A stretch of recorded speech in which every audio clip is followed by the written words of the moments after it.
अस्सलाम वालेकुम guys, welcome back to my channel. कैसे हैं आप सब? उम्मीद है सब खैरियत से होंगे। आज मैं आप लोगों के साथ बहुत ही मज़ेदार सी रेसिपी शेयर करूंगी।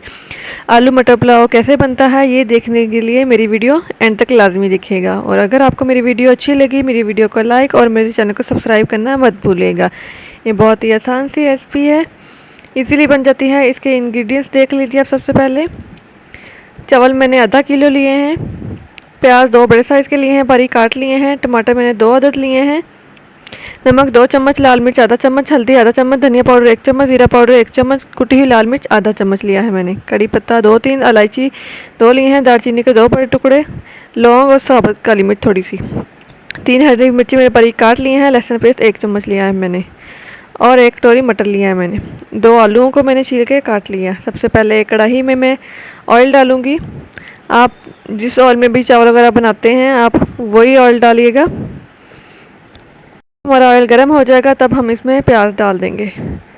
प्याज हमें अच्छे से भूनने हैं। हमें तब तक इसकी भुनाई करनी है जब तक इसका कलर गोल्डन ब्राउन ना हो जाए। अगर आपको चावलों का कलर ज़्यादा डार्क नहीं चाहिए तो आप प्याज़ों को उसी हिसाब से कम कर सकते हैं। जैसे अगर आपको चावल वाइट ही चाहिए तो आप इस पॉइंट पे टमाटर मिर्च वगैरह ऐड कर सकते हैं। यहाँ देखिए मुझे डार्क ब्राउन चाहिए तो मैंने प्याज का कलर ज़्यादा डार्क किया है। ये देखिए प्याज हमारी गोल्डन ब्राउन हो चुकी है। अब हम यहाँ टमाटर ऐड कर देंगे। टमाटर ऐड करने के बाद हम इसे अच्छे से भून लेंगे। तेज़ आंच है हमारी चावलों की। ये देखिए इसकी अच्छे से भुनाई करने के बाद अब मैं इसमें लहसुन का पेस्ट ऐड कर दूँगी। लहसुन का पेस्ट ऐड करने के बाद इसकी अच्छे से भुनाई करनी है ताकि लहसुन की जो स्मेल है वो अच्छे से ख़त्म हो जाए। ये बहुत ही आसान रेसिपी है, तकरीबन हर घर में ये इजीली अवेलेबल होते हैं मटर आलू, तो आप ये बना सकते हैं। अब मैं इसमें साबुत जो मसाला जाते हैं वो डाल दूँगी। जो साबुत मसाले होते हैं उनका एक अलग टेस्ट होता है, एक अलग फ्लेवर होता है, बहुत ज़बरदस्त लगता है इनका टेस्ट। इनकी बुनाई करने के बाद अब मैं इसमें दूसरे मसाले ऐड कर दूंगी। ये देखिए सारे मसाले ऐड करने के बाद इन्हें अच्छे से मिक्स कर लूँगी। आप अगर चाहें तो यहाँ दही भी ऐड कर सकते हैं। दही से एक अलग सा टेस्ट आ जाता है, अलग फ्लेवर होता है उसका एक अपना। यहाँ मैं अब थोड़ा सा पानी डाल लूँगी। अगर नीचे लग रहा है आपका मसाला तो आप डाल सकते हैं। ये देखिए इसकी अच्छे से बुनाई कर लेनी है हमने। बुनाई करने के बाद अब हम इसमें मटर ऐड करेंगे। मटर मैंने फ्रीज़ किए हुए थे वही यूज़ किया है मैंने। अगर आपके पास फ्रेश हैं तो आप फ्रेश यूज़ कर लें। ये देखिए साथ ही मैंने हरी मिर्चें भी जो बड़ी काट ली थी वो भी डाल दी हैं इसमें, और इन्हें अच्छे से पकाना है। मटर हमें पहले डालने हैं क्योंकि पकने में ज़्यादा टाइम लेते हैं, और इन्हें अच्छे से गला लेना है हमने क्योंकि जब हम चावलों को दम देंगे तो दम में मटर नहीं गलेंगे, हमें यही गलाना है। मैंने यहाँ थोड़ा सा पानी डाला है ताकि जो मटर हैं वो अच्छे से इसी पानी में गल जाएं।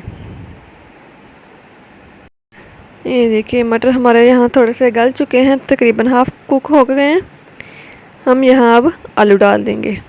आलू आप किसी भी साइज़ के काट सकते हैं। मैंने थोड़े बड़े साइज़ के रखे हैं और थोड़ा ज़्यादा मैंने आलू लिए हैं इसमें क्योंकि बच्चे आलू काफ़ी अच्छे शौक़ से खा लेते हैं, तो इसलिए मैंने ज़्यादा डाले हैं। ये देखिए हमारा मसाला काफ़ी हद तक पक चुका है। आलूओं को हमने ज़्यादा नहीं पकाना है क्योंकि दम में भी अच्छे से गल जाते हैं। अगर पहले ही ज़्यादा गला लेंगे, पका लेंगे तो वो बिल्कुल ही घुल जाएंगे ना। अब हम यहाँ इसमें पानी ऐड करेंगे। चावल मैंने आधा किलो लिए थे, पानी यहाँ मैं 1 किलो डालूँगी। हमें पानी चावलों के हिसाब से डालना होता है, मतलब जितने चावल होते हैं उसी हिसाब से डबल पानी जाता है। इसे अच्छे से हिला लेना है और इसे पकने देना है पानी को। ये देखिए मैंने ऊपर ढक्कन दे दिया है ताकि इसमें अच्छे से बॉयल आ जाए। ये देखिए पानी में बॉयल आना शुरू हो चुका है। आप इस पॉइंट पे नमक वगैरह टेस्ट कर सकते हैं। अगर आपको नमक कम लग रहा है तो यहाँ डाल सकते हैं। अगर यहाँ तेज़ लग रहा है तो इसका ये मतलब है कि हमारा नमक बिल्कुल ठीक है, चावल डाल के वो सही हो जाता है। मैंने यहाँ चावल डाल दिए हैं और इन्हें अच्छे से मिक्स कर दिया है। हमें चावलों के नीचे आंच हल्की नहीं करनी। अगर हल्की की तो चावल गल जाएंगे, ज़्यादा गल जाएंगे। ये देखिए मैं इसके ऊपर ढक्कन दे दूंगी ताकि जिसका पानी सारा पानी है वो ड्राई हो जाए, चावल थोड़े से फूल जाए। ये देखिए अब मैं इसके ढक्कन हटाऊंगी। ये देखिए तकरीबन पानी ड्राई हो चुका है।